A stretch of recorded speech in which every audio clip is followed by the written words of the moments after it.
Welcome to your post-daily news show for Wednesday, May the 11th. I got it. Hello, Wai. Correct. How you doing, John? I'm doing well. It's very nice here in Toronto. It's beautiful Jacketless right now. weather, yes. I think this will be the only week all year where we'll actually have, I think, what's considered perfect weather. Yeah, because then we're just going to get into like the heat that's just gross. You don't want to go outside anyway, so it's the sweet spot. Did you watch any of the hockey game on Tuesday night? I did not. How are No? the Leafs doing? They won. They had a big come-from-behind victory. They were down against Tampa. Now they're up 3-2 in the series. So we're going to Game 6. Ooh, A very okay. important game. I would not have seen Toronto winning 2 straight to win back this series, but now they just got to win one of the last 2. Game 7, they're dead. The Leafs can't win a Game 7, so they got to win Game 6. When is that happening? When's Game 6? Game 6 is Thursday night. Thursday. Okay. Yes. Okay. Maybe I'll watch. Maybe. I'm almost on the bandwagon. We'll see. Maybe. They got to really convince me. The Leafs are like the most. I'm the most pessimistic of any sports franchise. It's the Wait Toronto till the Maple Stanley Leafs. Cup Finals. Oh, they're not making it to the Stanley Cup final. Let's not get they're ourselves not. crazy here. If they get to the second round, that's a win for the Leafs. But anyway, yes. So there you go. That's the latest on the hockey front. But we are going to get into all of your news and super chats if you want to send them along. A reminder, we will be back tonight for Rewind to Dynamite. So tune in here on the channel at 10 Eastern. Podcast available afterwards. Subscribe to Post Wrestling on your podcast app. But today, we will start off with what is going on with Kota Ibushi. A question I have for Wai Ting. Kota Ibushi airing out a lot of grievances with New Japan Pro Wrestling over the past 24 or so hours. And Wai, why don't you bring us up to speed on some of the points that Kota Ibushi has been hitting on? Of course, we have not seen Kota Ibushi inside a New Japan ring since the shoulder injury he sustained last October during the G1 final with Kazuchika Okada. Sure, I will do my best. And let me preface that by saying that a lot of this comes from Kota Ibushi's tweets in Japanese, which took place over yesterday, basically. I'm always very leery on translations, so I am. Both of us, I think, are relying on those that have translated, but it's always you have to be very careful sometimes when we're dealing with translations. Yeah, and there are people that I think are very reputable when it comes to these sort of translations. For me, I am going with this person named Golden_Kuma for a lot Great of resource. a lot of my translation. So I encourage everybody to read his or hers translations if you want a bit more detail. But the gist seems to be that he made an appearance at Taka Michinoku's JTO promotion on March 4th, and it seemed to upset New Japan. And Ibushi, through a number of these text correspondences with a person by the name of Kikuchi, who works for New Japan, was threatened to be let go. And this angered Kota Ibushi, which prompted him to air a number of grievances about the company's treatment of him through his tweets, including being asked to return from injury before he was fully healed. He was injured, of course, back in October of last year. Ibushi, I guess, in last correspondence, has told Kikuchi that he spoke to Gedo about the issues, and Gedo said he had no issues with the JTO appearance. Ibushi basically, Kikuchi apologized for the earlier threat of letting him go. Ibushi refuses to forgive him, and it seems like Ibushi will be having lunch with New Japan President Obari at some point. But overall, it shows a lot of frustrations and dissatisfactions with Kota Ibushi and New Japan. There was also a number of tweets there threatening to expose a bit more dirt on people in the company, including what he has called cheaters gun or cheaters army, allegedly involving Kikuchi among others in the company. So, I mean, this is all to say that the relationship right now between Kota Ibushi and New Japan isn't all that great.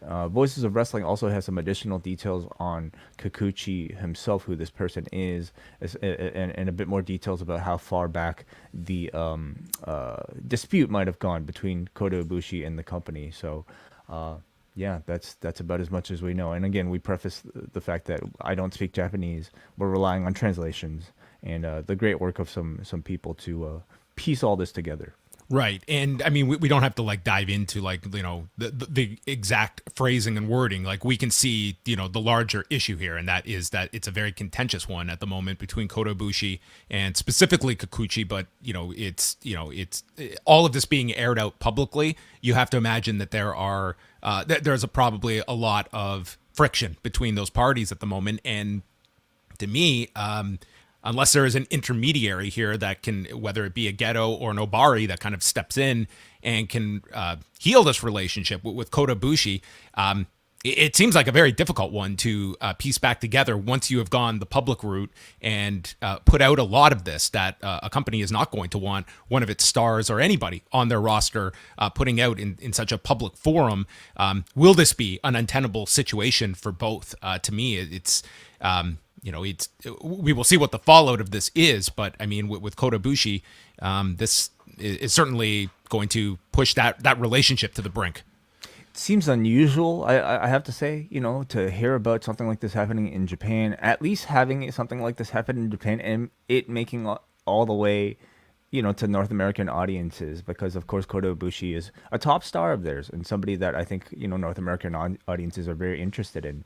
But it's very unusual for a New Japan, top star or any top star of any Japanese company to speak so candidly on the internet, having, about topics like this and breaking kayfabe like this. So yeah, we'll see if there's any sort of resolution to come. It makes you wonder what Kota Ibushi's, even if he does return to the company, what will his status be after this? Can he be somebody that the company can trust, at least to, maintain whatever? Yeah, this is not like the Kota Ibushi of several years ago where he was still technically like not under contract in New Japan, and that was the perception that always kept him out of being in that, among those, top 3 or 4 names, but then signed full time with New Japan. So like he is of that very protected upper class of New Japan Pro Wrestling. So this is not just any guy on your roster. He is a major part of your business as well. Like if you are looking at someone that is expendable, I would not classify Ibushi as such, but the embarrassment of this may override whatever star power is attached to a Kota Ibushi. That one side, like we cannot coexist with these parties and this dirty laundry being aired out. It's just going to be perceived as a black eye for the company. Mm-hmm. So we will continue to monitor that story. Obviously, it's very noteworthy given who it involves. Tony Khan sat down to do some local media ahead of tonight's Dynamite on Long Island, New York, and was interviewed on News 12. Did a pretty lengthy sit-down interview, and during the course of that interview, was asked about bringing another big event to the area, and specifically noting AEW Grand Slam. And Tony Khan said that they expect to return later this year to Arthur Ashe Stadium for another pair of Grand Slam shows. If you recall, last September, they did the Dynamite and Rampage versions of Grand Slam at Arthur Ashe Stadium, a huge success for the company. Just under $1 million gate for that, but also did like $200,000 in merchandise. So all in, they were above $1 million in live event revenue for that show. A huge success.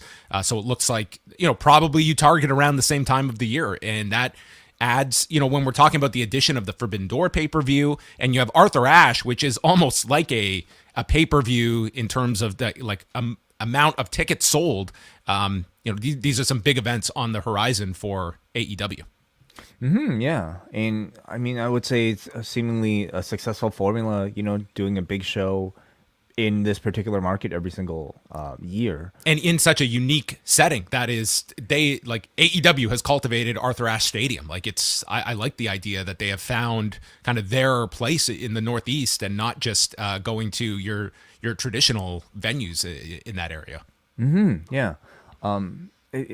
You wonder if maybe a year from now, like AEW will have a number of these annual stops, not just for their pay-per-views, but also maybe for some of these big scale editions of Dynamite that we can look to once they expand, outside of the East Coast and now starting the West Coast. Yes. And he also, confirmed that they have hit $1 million gate figures for both Double or Nothing at the end of this month and for the Forbidden Door show at the United Center. So for all the growth discussion, there's some growth to to look at over the next 6 to 8 weeks of AEW's business. NXT 2.0 on Tuesday night. Coming out of the show, they announced, or during the show, they announced their next special will be In Your House. They did not list on the broadcast, at least, a date or location, although PWInsider.com noted that the date is Saturday, June the 4th, and multiple sources confirmed to me that is the date. So coming up in just a couple of weeks' time will be a Saturday special from In Your House, and they have announced that Carmelo Hayes will defend the North American title, will challenge Cameron Grimes for the North American title on that show. So a very quick turnaround here after last week. We had what was the special last week? God, that's a great trivia question. Spring breaking. Dude, there's so sorry, many that one names. does not just that takes up no part of my memory bank. Spring breaking. You know, when you're talking about a product with, I think, a number of newcomers and unknowns to the casual audience, I think the only way to really make any sort of show special is by branding them a certain thing, and that might mean it works. A nostalgic name like In Your House. They're good kind of like ways to promote a big TV show, basically coming up for your product, and we've seen AEW do it to good effect. I mean, Grand Slam is one of those things. I kind of wish WWE would employ that tactic a bit more than just having, a generic SmackDown or a Raw to look forward to. I agree with you. I think like they could get a little creative. Like we have seen the effect it has had on NXT when you bring up a Halloween Havoc or kind of a name that to build up to a special edition of Raw. The trouble is you do have those specials every 4 weeks. They're in much more close proximity than NXT does. But that doesn't mean you can't build up to a special Raw. Like we just talked about on Monday, how many different programs are going on that don't peak at the pay-per-view. There was such a small number of, when you look at the number of matches that happened on the go-home shows for Raw and SmackDown and people that were actually on the pay-per-views, very tiny number. And same coming out of it on Raw. So you have all these programs going that you could just, in 3 weeks, we're going to have, when Raw goes to Madison Square Garden in the summer, like you could build that up to be something more than just Raw. Like give it some kind of specialness to it. People do tend to react to those things. Absolutely. Yeah, it's just like, it just kind of puts into people's head that what they might tune in for is something a bit more special than the norm. So, yeah, it seems to be working for NXT at least. Yes. We're not aware of any location right now. If it's going to be at the Performance Center, if they go outside, we saw them do that with Stand and Deliver. And I would say, like, certainly it's worth looking at, like, NXT's live event strategy as we go into the summer. I think it's something that's vital for them. And we will see where this show ends up taking place from. But Tuesday night's show was very interesting. There was a female in every single match on the card on Tuesday night. And I don't know what this says, Way. I think it's a good thing. I watched this show, and afterwards, it did not even dawn on me that trivia note that there was every single match was a women's match except for the mixed tag, and to me, it was a regular wrestling show, and that was the norm for me watching it. That yes, we could have a show where there are females in every single match. It did not even jump out at me in any way. Agreed, completely. Yeah. Which I think is what we should be probably striving for, that it doesn't have to be an anomaly, that you can sit down and this felt like any other edition of NXT. Absolutely. Again, NXT 2.0 is not the show that I think receives the most praise in our weekly wrestling routine, but I think you could definitely commend it for its ability to treat women's wrestling as big of a draw, if not in many cases bigger of a draw throughout NXT's entire history as the men. And last night I thought was a great example of it, where I think you just had strongly built characters or debuting characters or just, like professional wrestling stars is what it felt like. They're stars to be, maybe more appropriate. But much of it was tied up with the women's breakout tournament. And then the rest, just like, typical WWE NXT storyline. Yes, like kidnappings and, holding people hostage in trunks. These Tony D'Angelo, Santos Escobar segments are just, they're a riot to watch. I mean, these are just, I have a guilty pleasure enjoying these segments. Once you kind of like just submit yourself to the camp of these types of gimmicks, and just the idea that every single week you're bound to see at least one or two kidnappings on the show, it's just kind of harmless fun. Stolen cars, kidnapping. I mean, this is like this is just like the criminal code of pro wrestling is being exercised on this show. You know, it just seems maybe it's part of their training in the performance center, how to kidnap. Yeah. No police department in this county, by the way. Nikita Lyons defeated Ariana Grace. This was like Ariana Grace. This was like her 10th pro wrestling match that she is having. So I mean, I'm looking up her profile. Like she made her debut like during the pandemic. And then Fallon Henley defeated Sloane Jacobs. These are pretty short matches. I didn't think anything really stood out in a positive way too much, other than Nikita Lyons. You can obviously see is someone that they're going with. I will say with Ariana Grace, the most impressive part of this I thought was the inset promo that she had. Like she immediately does not sound nervous. She had like I thought it was like a fine, quick 30-second promo. And I think that's the most you can be looking for at someone at match number 10 of can you see something in this person way down the road? And that's all. You're just looking for potential that can hopefully be nurtured in this environment, which is always the case for so many of these names. We've already seen her cut promos, for we've seen all the competitors cut promos ahead of this tournament. And I would say there are a lot of, people for them to choose from that they could have put into one of these 8 spots. The fact that they chose her for this to go on live TV to have a match, she did have a match on Level Up, but just to even, choose her for this position, suggests that they see her as at a level that's a bit more advanced than somebody who just has 10 matches in her pocket. So yeah, it was a perfectly acceptable, fine performance for a first TV match. I will say this audience, they have really gotten behind Solo Sikoa in a big way. When he came out, they treated him like a big deal. And yeah, they set it up where Solo Sikoa will get the winner of Cameron Grimes and Carmelo Hayes. But I mean, just the way he came out, the whole place is granted. This is a very pro crowd that they get every week. It's a very encouraging crowd, but they were really into Solo Sikoa on this show and giving him the solo chance and then the Uso chance. It seemed like it even caught him by surprise, like how much this crowd was taking to him. It's like him and Andre Chase are like two that they have really set aside as like two of their own that they've gotten behind. They were cheering Sikoa over Cameron Grimes, who I think is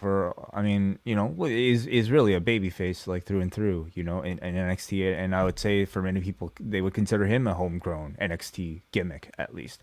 But Sikoa, I think, has just a ton of momentum coming off of last week's match. And he just, he's good. He's good. Like, so, at this point, I think there are going to be a lot more people wanting to see him put up there with the rest of his family. If they're down one member, maybe they'll bring up another one. Is this his little identifier here? The street champion of the island. That's a mouthful there that we have in the paragraph. He's even got a little hoodie with the logo on the back. Well, good for him. Good champion. Okay. Good branding. Speaking of branding, we also had the rebranded Alba Fire who returned. I will say this. A lot of people always get like bent out of shape over these name changes and such. I think this is a much better name for her. I think like you can play off of like the fire theme a lot more with her. And she came out and it did feel like a refresh of a character that, didn't really need a refresh. But I think this is one where Alba Fire, for like just marketing purposes, I think is way more, gives you a lot more options than Kaylee Ray. Agreed. Over on this side of the world, at least outside of NXT UK, I don't think she's that well known. So, it's not that big of a deal because she's still very much, I would say, is still in the starting blocks when it comes to integrating herself. And if this means that she's going to get a bigger push, as a name, I agree with you. It's a little bit more marketable. Personally, I would have liked to have seen even a bit more of a visual change attached to her, in-ring, I don't know if I caught that much different. She's still very much the same person, just a bit of a... I mean, they had 4 minutes. That's the other part, is that, like, outside of that main event, the tag, too. I mean, those were the only ones that had, double-digit time. These were very short matches. And then the main event was Natalya going over Cora Jade. and doing the respect angle at the end. And this felt kind of like the end of the Natalya chapter in NXT. She closed this chapter off as a babyface at least. So, I mean, I'm thinking she's probably going to go back to, SmackDown and playing heel this Friday in that tag title match. But yeah, maybe this wraps up her NXT run. But, Cora Jade in the main event, I thought did perfectly acceptable, working a whole lot over the knee and really holding her own against, obviously, a great veteran to work with. And Natalya afterwards tweeting, "Last night's NXT was a very special show dominated by women. The man who laid down the foundation for the women in WWE to have what we have today is Fit Finlay. What a privilege it was to work with him last night and be a part of the magic that he creates." So, yeah, that would indicate a bit of a goodbye to NXT.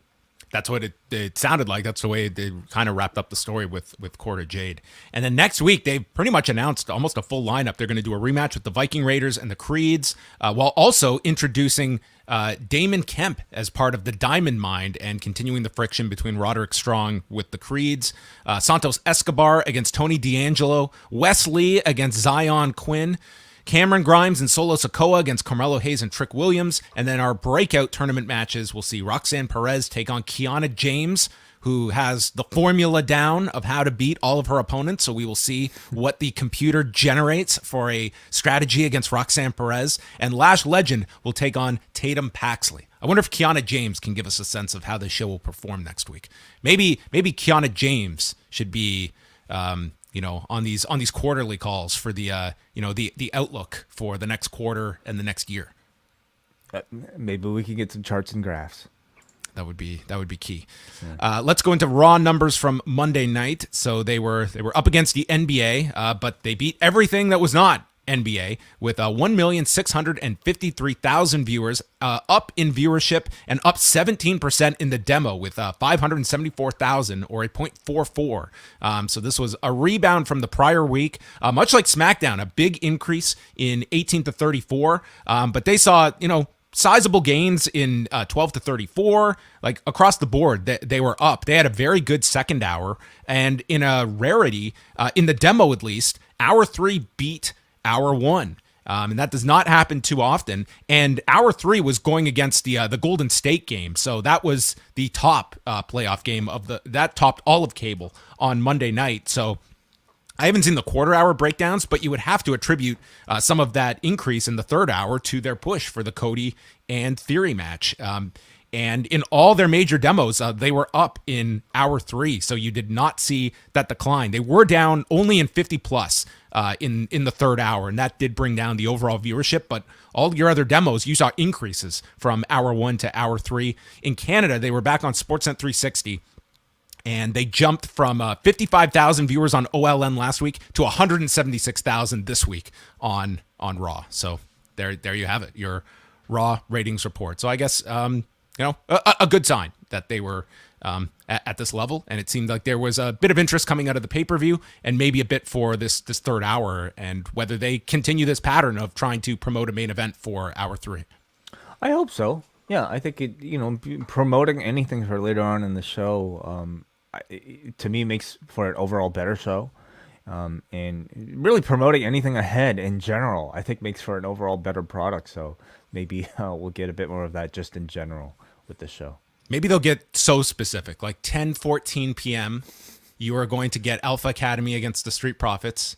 And then at 10:20 p.m., that's when Kevin Owens and Randy Orton are going to come out, and we're going to turn into a 6-man. And then, at some point at this hour, we'll go to a commercial break. So come back after 3 minutes. Yeah. Sure. As much as we joke, I don't think it would be the worst idea to try out starting off Raw and among your big things, like announce that, coming up at 9 o'clock, coming up at 10 o'clock, like what are your 3 biggest things, and kind of stagger them of like what is coming, what is our main event, what is coming up at 10, and maybe one other thing as well. And it's like, okay, there's like several, these are the key segments, and I want to be around for these. And yeah, you're always going to have viewership dips throughout the show and such. But if you give people certain reasons to be there at a particular time, and then hopefully you can hold on to them, I think it's a better idea than you tune it at 8, and most weeks we have 1 or 2 things announced. We don't know when they're happening, or they just happen throughout the show, and you might lose people by that point. Like instead, you add some urgency right at the beginning, and and lay out the show. Like, we have a bit of a format, and you know when the big things are happening. Yeah, I don't know if they're as concerned maybe about the 8 or 9 o'clock hours as they are maybe about the third, and maybe there's some concern that if you spell out too much, people will just kind of pick and choose and not show up until that later time. But they're it seems like they're open to experimenting, so maybe they will. Dynamite tonight on Long Island at the UBS Arena. So it will be heavily involving MJF with the contract signing with Wardlow. I'm really looking forward to this crowd tonight. They have turned this, when they go to Long Island, it's always going to be an entertaining crowd. And as you can see with CM Punk, they are totally instructing their fans to boo this guy tonight against John Silver. We also have the Owen Hart Cup matches with Adam Cole against Dax Harwood, Jeff Hardy against Darby Allin, Tony Storm against Jamie Hayter, and then the FTW title is defended by Ricky Starks against Jungle Boy, Punk and Silver. The Jericho Appreciation Society will hold a victory speech, and Danhausen taking on Tony Nese. Yeah. It's a pretty full card for tonight. This is not going to be a having your dinner type of episode tonight, Way.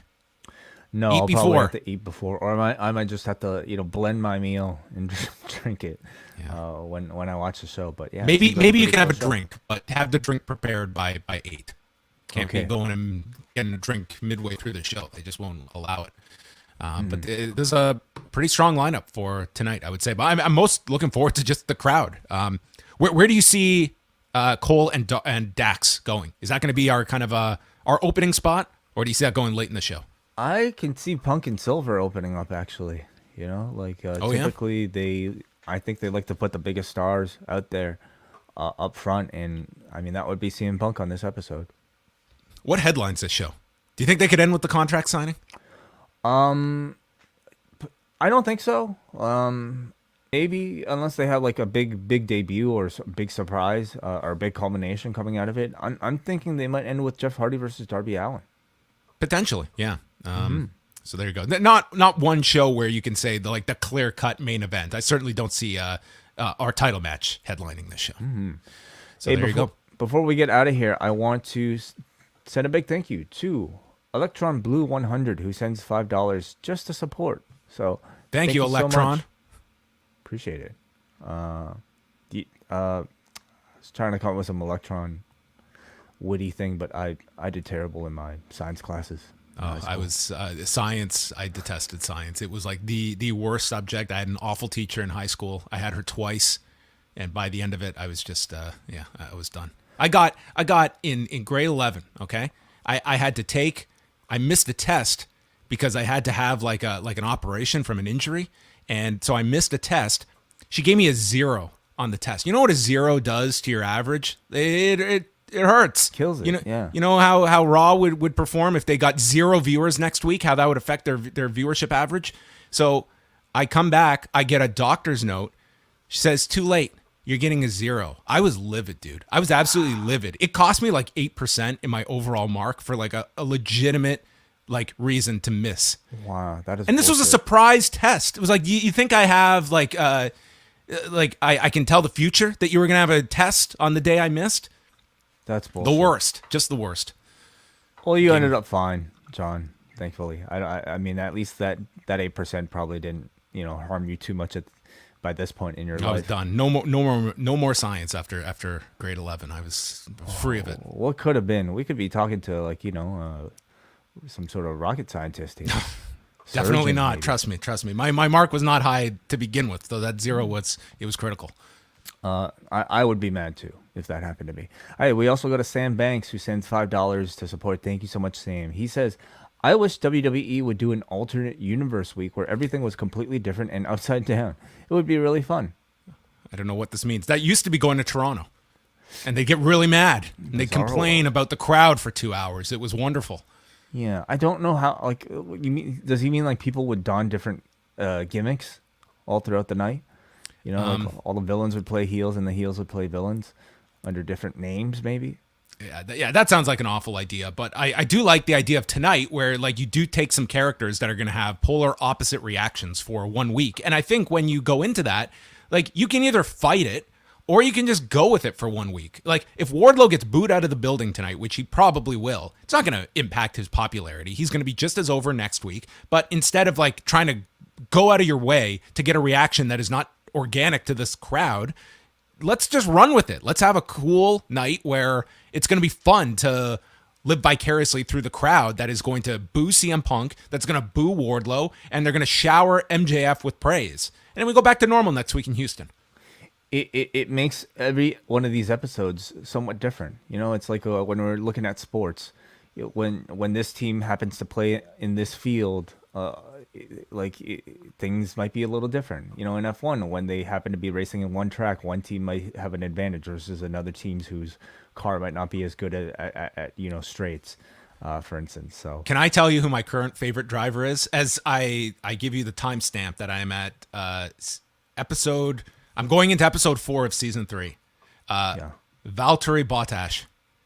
This guy, Valtteri Bottas, yeah. Bottas, is that how you pronounce it? Mm-hmm. This guy's the best. This guy is so... I'm a Bottas fan, too. I love this guy. First of all, the name is tremendous, but this guy, his disdain for Lewis Hamilton is amazing. And I don't know about disdain, but... Oh, he does not. He just flat out says, I need to beat this guy. He is just... When they show the recap, when they go back, I think it was to 2018, and he's got to slow down to let Lewis win the race. And then in this one, he totally screws him to get the P3 position.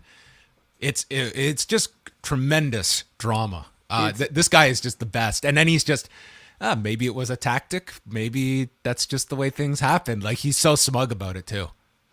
Yeah. Bottas had a pretty big race on Sunday too, or at least what was supposed to be. I'm sure. I wonder if they'll. I don't know how much you watch, but I wonder if they'll dramatize. So, do you know what happens to him? No, I don't. But you can talk about it. Okay, it's fine. Well, he basically gets.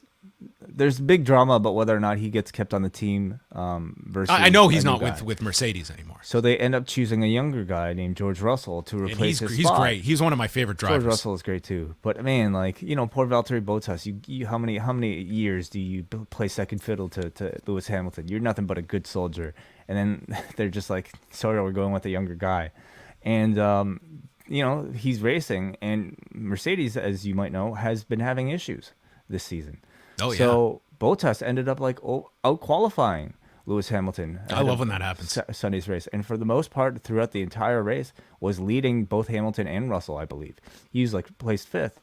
And then here comes after the safety car, Russell and Lewis Hamilton coming up from behind, right behind Bottas. And man, wouldn't you know it, on this corner, Bottas got distracted looking at the two of them and hit a wall. And the other two both both overtake him. So I shouldn't laugh, but that sucks. That's sucks quite for the him. irony.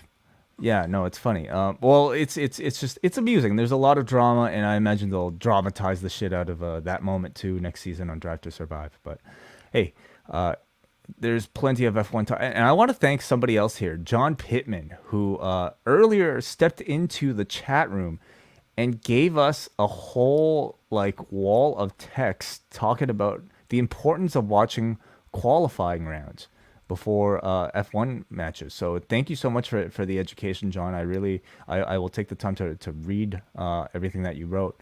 A lot of dedicated F1 fans, giving us some great information as new fans. So we appreciate that.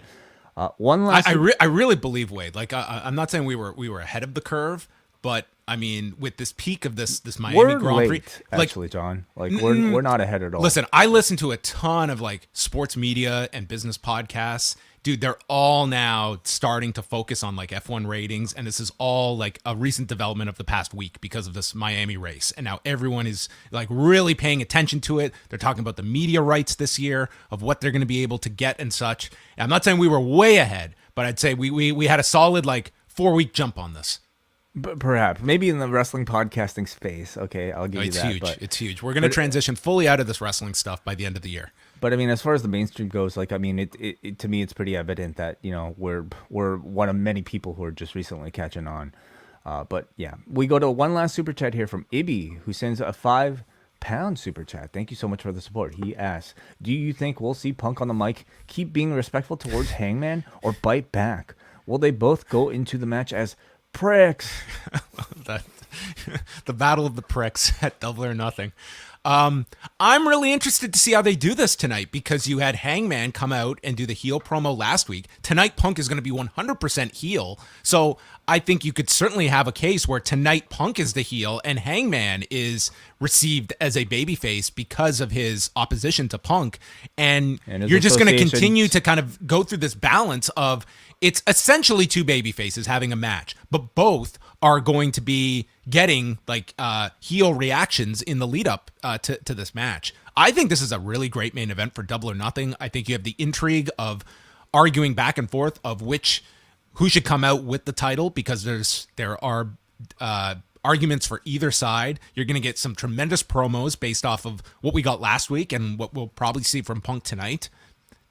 I think this title match is in very good shape going into Double or Nothing. I think so too. Yeah, of course, you have Page's association with the Dark Order and John Silver being a hometown guy. Right. Essentially kind of makes Hangman Page a bit of a hometown guy tonight. So that'll be really interesting to see how they handle things as they go throughout the week. So what are we looking at here for future dates for Rampage here? Or Dynamite. For Dynamite, next week they're in Houston. And then we're into the Vegas shows. They're in Vegas for a live Dynamite, live Rampage going into Double or Nothing. So we only have 2 weeks until the show. Okay, so Vegas is a bit more of a neutral ground, for everybody. But yeah, we'll be curious to see how they handle all of that. So I think it's going to be a hot crowd either way.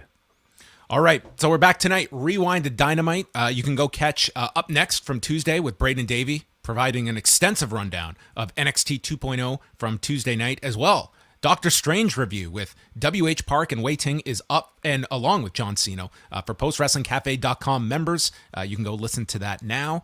And plenty to come this week. The British Wrestling Experience will drop on Thursday, and then we are back on Friday night with Rewind to SmackDown. TNT is currently listing Rampage for 6 p.m. Eastern time, so we will see if that changes. I would imagine if it does, they'll make you aware of it tonight, but that looks to be the start time for Rampage, and then SmackDown at 8. So I will not complain that we get to go live an hour early. Me neither. No. All right. Check out postwrestling.com, postwrestlingcafe.com, and that is it for your Post Daily News Show.